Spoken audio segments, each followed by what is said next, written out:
Welcome back, everybody. Welcome to That BS Guy. BS stands for Bariatric Surgery, in case you didn't know. And you've tuned into the latest, well, at the time of this recording, my Journey series video. If you're watching this some point in the future, hopefully I didn't fail as I go through this. And so I want to just talk about my week, talk where I'm at, how life has been working, some transitional changes, but obviously we got to start with the most important part, and that is the update. So, to start from the beginning, I first had my largest weight was 378 pounds, pre-operation weight. I had my surgery at Mi Doctor Hospital in Tijuana, Mexico, and through the service called Mexico Bariatric Center. And my surgery weight was 363 pounds. And today, the official weigh-in day is 276 pounds. That is 102 pounds lost. Boom! Yes, I am excited. I can't, honestly. Okay, so I had my surgery on April 6th, 2019. Okay, and what is it? This, as of today, this is July 20th. Okay, so April, May, June, July. 3 months. Well, a little bit over 3 months. So the rest of April, so let's just say 4 months. The rest of April, the rest of May, April, May, June, July. It's almost the end of July. So let's just say right around 4 months-ish. Now, of course, I did lose some pounds before the surgery too, due to the pre-operation diet. So I guess you could count that as part of that, to being right around the 5-month mark. But 102 pounds within 5-ish months, you gotta be kidding me, man. That's crazy. But that is why I chose the duodenal switch. Okay, by far the most aggressive, by far the most potent surgery that you can have, in my opinion.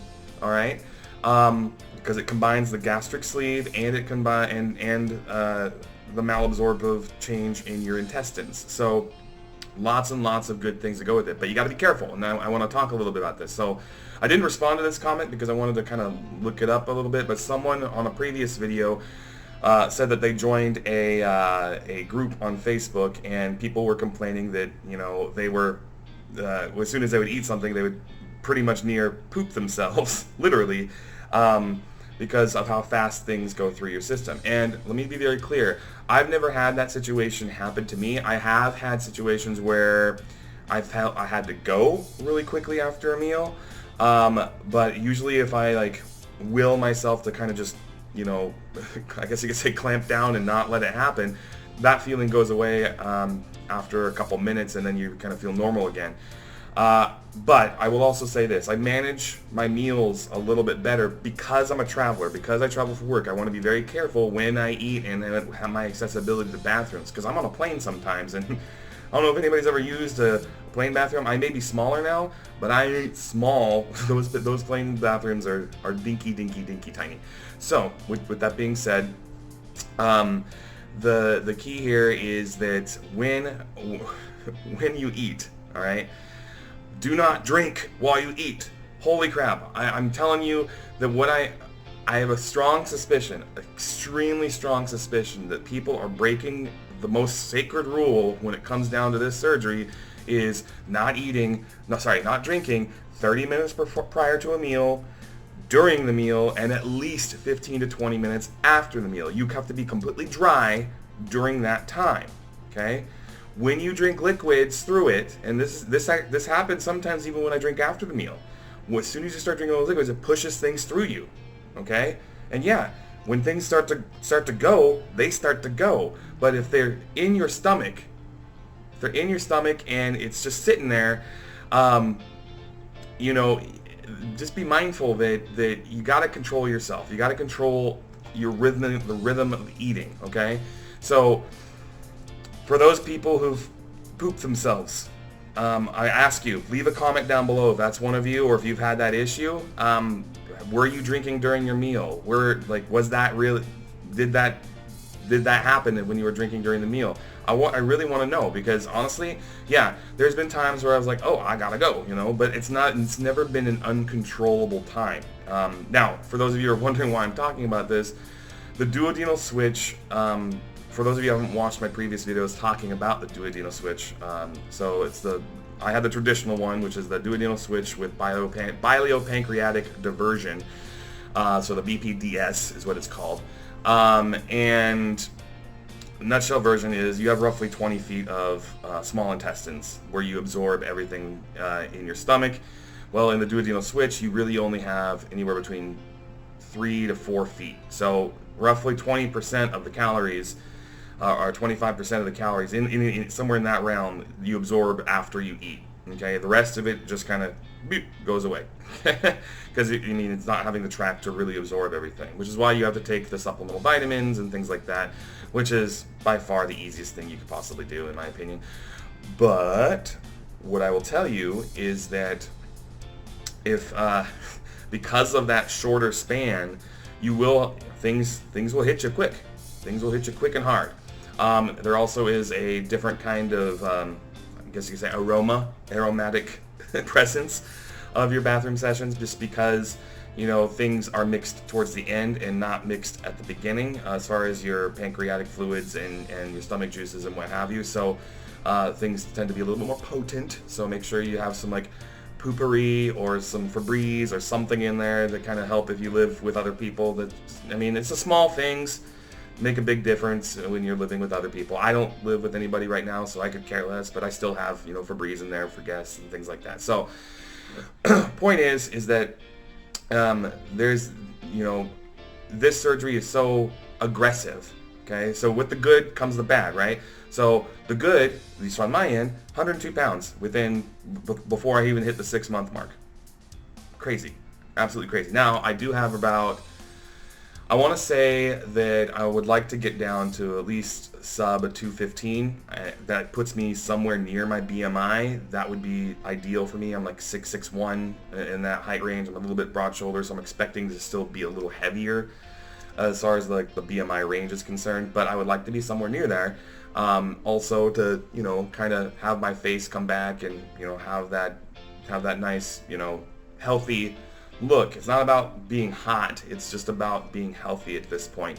And some people ask me sometimes, like, well, what are you gonna do when you get down there? How are you gonna keep it stable once you get down to that point? What are you gonna do for that? And that's a great question, and I don't really have a good answer at this point, because by the first of all, I'm not even that worried about it, because the research shows that typically with this surgery you end up plateauing roughly around anywhere between 10 to 15 pounds higher than your BMI should be. Okay, so you still have around 10 to 20 pounds of extra weight when your body kind of levels off, and to me that's a win. Straight up a win. I am not worried about that whatsoever. I am just so thankful for making this decision for my life. And if you're out there thinking like, oh, well, I've thought about it, or maybe I want to do the sleeve, or I just want to do something not permanent and do the band. Well, let me be very blunt with you all, okay? Don't do it if you're going to half-ass it, okay? Because this is not an I win button, as I've said in a previous video, and it's hard, okay? Trying to get some workouts in, because you don't have as much energy because you're not carbo loading, you're not hardly having any carbohydrates. In fact, that's one other thing about this surgery that I keep forgetting to mention. But and you guys can do your own research on this. In fact, I highly suggest it. But research has kind of found that people who have the duodenal switch tend to not like carbs. Like I don't really like breads too much anymore. Or pastas and things like those kind of things. I think about them and I'm like, that just doesn't sound that good right now, if at all. And so it keeps me away from those things. And same thing with like cereals, like those kind of things. I'm not a big fan of those. It's all about the protein and fat, low and very low to no sugar. So just be mindful as you're thinking and contemplating this. If you're in that stage of where, well, I'm not sure what I want to do, take a look at all of them. Reflect upon yourself. I chose this surgery because of one main reason, my crap metabolism. I knew for a fact if I only had the sleeve, it would probably work for me for a little bit, and then my stomach would stretch out, and then I would just gain it all back because my body absorbs things like like a sponge. When you have a body built for nuclear winter, you gotta kind of change the way the motor's running, so to speak. And so, by having that malabsorptive option in me, it allows me to basically feel like I'm a normal person. Like I can have a meal and not gain weight. That's a crazy concept for me. Okay. I am also proud to report that I think I'm approaching a weight that's going to allow me to stop having to use a CPAP machine. And I'll make another video on that when that time comes and what decisions play into that. But I know a lot of you watching these videos probably have sleep apnea or some other sleep-related disorder that is weight-related. To be able to not have to have that machine at night, like, opens up so many doors for me. Going camping, not being tethered to an outlet when I sleep. Just being able to be, like, going over to friends' houses and not having to worry about, like, oh, I can just sleep on the couch and wake up refreshed, like, you can't do that right now. You can't. You just can't do it because you need that outlet. You need your machine to be there. And for whatever it's worth, I mean, it's a great thing to have if you need it, and I definitely did need it, and I think I still do to a certain extent.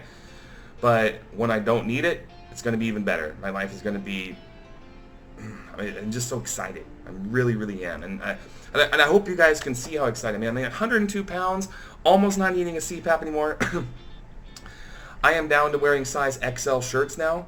Yep. I had to go buy some more shirts because everything was looking a bit too baggy. Like, I know there was another comment a while back where someone says, show us some pictures. And I did on my series video to kind of show the side-by-sides of where I'm at now versus what I was before.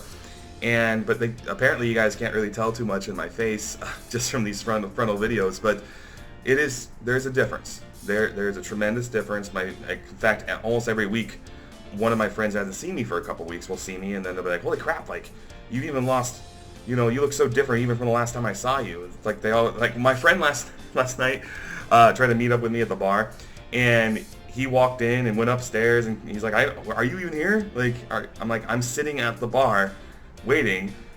He walked right by me. He didn't see me because I didn't look like he remembered. And so to me, those kind of small things are huge victories. Not needing a seatbelt extender, not having to worry about whether I fit, or not getting the evil eye because you are a big person sitting next to them. Now, please note, I am still big. I still weigh 276 pounds. I am at least 50 to 60 pounds classifiably overweight, and that still is the classification of obesity. All right. So while I can celebrate this, what I would say milestone victory for me personally, the battle is nowhere near done, and I have a lot of work to do, and this last 50, 60 pounds that I'm trying to lose is going to take a lot more effort than I think the first 100 did.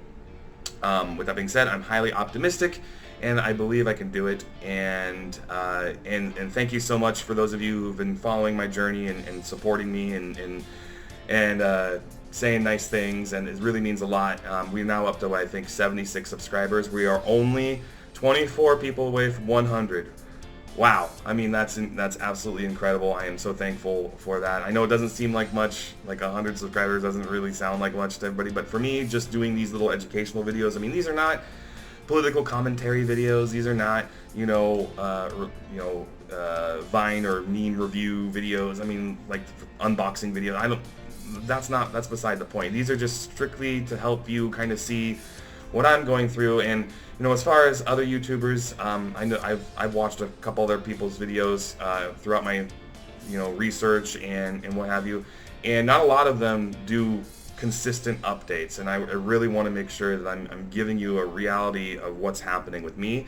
And I'll tell you if there's problems. I definitely will. And one of the things I will say is that the smaller I'm getting, be very, very careful if you're going to start drinking alcohol out and about, because it creeps up on you real fast. And I get, I guess you could say, more inebriated much quicker than even when I did the experimental video back at week 8 with my friend Kay. I 3 drinks now goes way farther, and you know, I'll wake up with a splitting headache, or like I'll be drunker than I think I really am. So just be mindful that that is something to really take in consideration as you're going through these kind of surgeries, and making sure that you are taking care of yourself and being in a safe environment when you're doing those types of things. Anyways, that's all I got for today. Feel free to like and subscribe. In fact, please like and subscribe if you have not already. It really helps me out to get these videos shared across the internets and on YouTube, and it really just helps me out. So once again, thanks for joining me on today's video, and I will see you in the next one. Have a good one. Bye-bye.